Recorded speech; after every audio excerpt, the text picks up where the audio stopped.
At year's beginning and at year's end, Frenchmen clashed with Frenchmen over Algerian self-determination, the policy carried forward by de Gaulle with stirring moral and physical courage.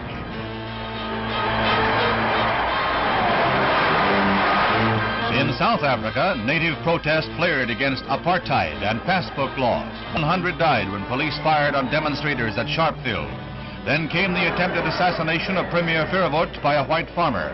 Verwoerd survived and apartheid continued. But throughout 1960, all Africa was in ferment. Independence came to over a dozen states peaceably, but in the Belgian Congo, freedom was followed by rioting and army mutiny, a reign of terror and disorder. United Nations troops were called in to avert total chaos. For months, the political pattern kept changing with kaleidoscopic speed, until pro-red Premier Lumumba was seized by the forces of strongman Colonel Mobutu. But the struggle for power was far from over. In Japan, fanatic students and leftist groups rioted for days on end, seeking to block the Mutual Defense Treaty with America. In Parliament, an attempt to physically prevent ratification failed when the Speaker was carried to the platform and called to order the session that approved the treaty. But rioting continued, forcing cancellation of President Eisenhower's planned visit. A bitter foe of the treaty, socialist leader Asanuma, was fatally stabbed by a right-wing student. Secret reconnaissance of Russia by high-flying American U-2 jets ended when one was downed deep in Soviet territory. Its pilot, Francis Powers, was made the subject of a showcase trial.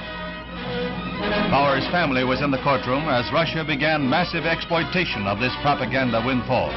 Powers' conviction was inevitable, and the U-2 affair became Khrushchev's pretext to torpedo the Paris Summit Conference. But Mr. K's ultimatums to the Big Three overplayed his propaganda advantage.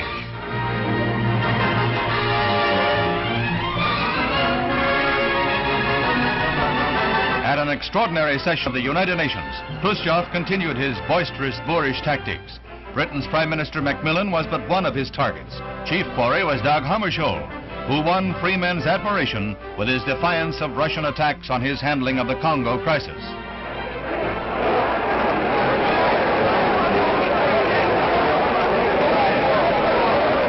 In New York, for the General Assembly session, was the greatest gathering of world leaders in modern times, all vying for the friendship and support of the new African states. One of the most fateful of many informal meetings in New York was that of Khrushchev and Castro, whose threat to Western Hemisphere solidarity was background for Ike's talks with Pan-American leaders. Castro swung closely in line with the communist bloc and seized almost all United States property in Cuba.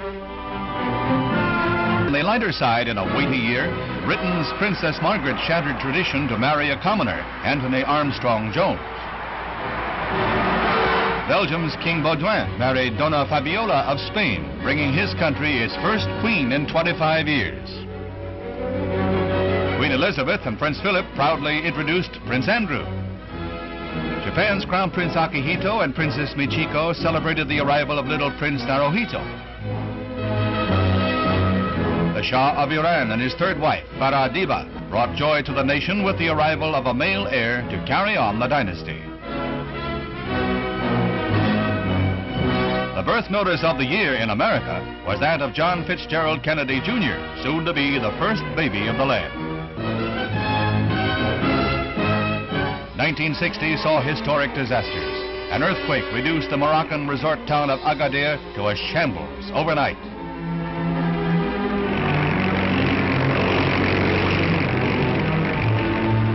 Chile was racked by a series of quakes that took countless lives, left over 1 million homeless, and sent murderous tidal waves racing across the Pacific. Hurricane Donna scourged the Caribbean and the Atlantic coast. 2 airliners collided and fell on New York City in the worst air disaster of all time. Shortly afterward, the supercarrier Constellation burned.